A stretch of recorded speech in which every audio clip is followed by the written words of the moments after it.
पिंकी अपने 5 साल के भाई के साथ रेलवे स्टेशन पर टॉफी बेचा करती थी और वहां पर उसका कारोबार कुछ ठीक से नहीं चल रहा था।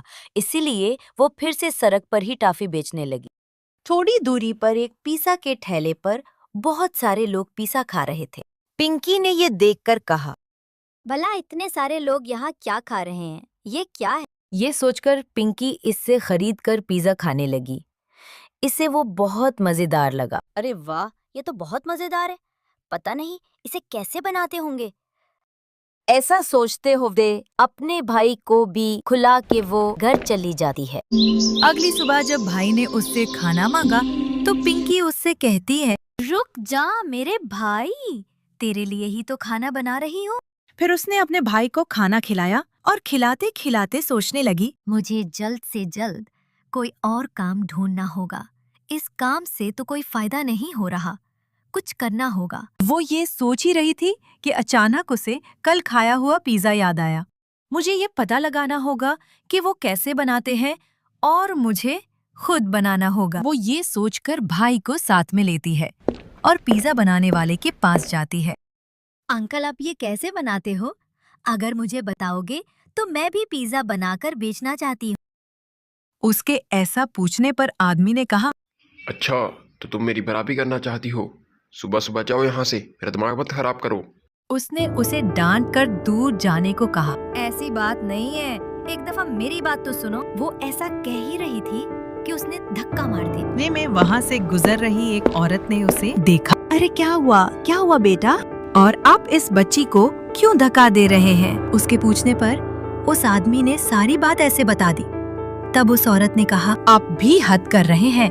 वो लड़की अपना गुजारा करने के लिए ही आपसे मदद मांग रही है। पर आप छी। उस दुकानदार को डांट कर वो औरत उस लड़की को दूर कहीं लेकर जाती है और उससे कहती है, बेटा क्या तुम्हारा इस दुनिया में कोई नहीं है? और ये बच्चा कौन है? ये मेरा भाई है और हमारे माँ बापूजी का हाल ही में इंतकाल हो गया था। तब से हम दोनों ही रेलवे स्टेशन पर टॉफी भेजते थे, पर मेरा काम कुछ सही नहीं चल रहा। नुकसान ही नुकसान हो रहा है। कल मैंने यहाँ पर बहुत सारे लोगों को पिज़्ज़ा खाते हुए देखा था। बस इसीलिए पिज़्ज़ा बनाने की विधि जान रही थी, पर वो मुझे डांट रहे हैं। ये कहकर वो रोने लगे। ओहो, तुम परेशान मत हो। ये मोबाइल रखो, उससे जो तुम चाहो वो सीख सकती हो। उसमें देखकर तुम पिज़्ज़ा की विधि जान लेना, फिर तुम अपना काम शुरू कर लेना। इस बात पर पेकी खुश हो गई। टेकी ने इस औरत के दिए हुए मोबाइल पर पिज़्ज़ा की विधि जान ली। पिंकी ने घर पर पिज़्ज़ा बनाने की कोशिश की। पहले 3-4 दफा पिज़्ज़ा सही नहीं बना, मगर 5वां पिज़्ज़ा बहुत ही अच्छा बना था।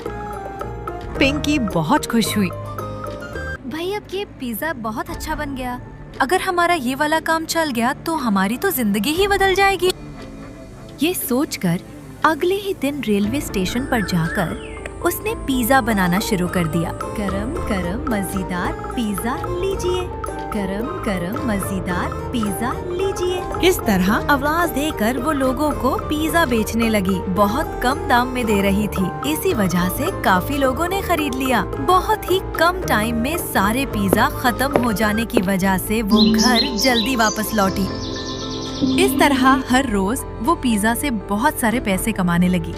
कुछ ही दिनों में उसने रेलवे स्टेशन पर अपनी छोटी सी दुकान बना ली, जहाँ पर वो पिज़्ज़ा का व्यापार कर रही थी।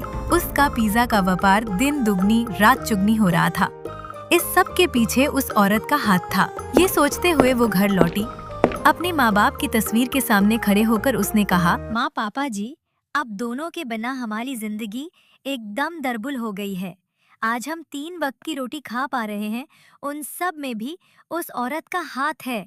उनका एहसान मैं कभी नहीं भूल सकती। जो जहाँ भी रहे खुश रहें। ऐसी दुआएं उन्हें देते रहिएगा, क्योंकि अब के बच्चों की खुशी की वजह वही है। और साथ ही साथ हमें भी दुआएं दीजिए। इतने में पिज़्ज़ा का व्यापार करने वाला वो आदमी घर आ जाता है।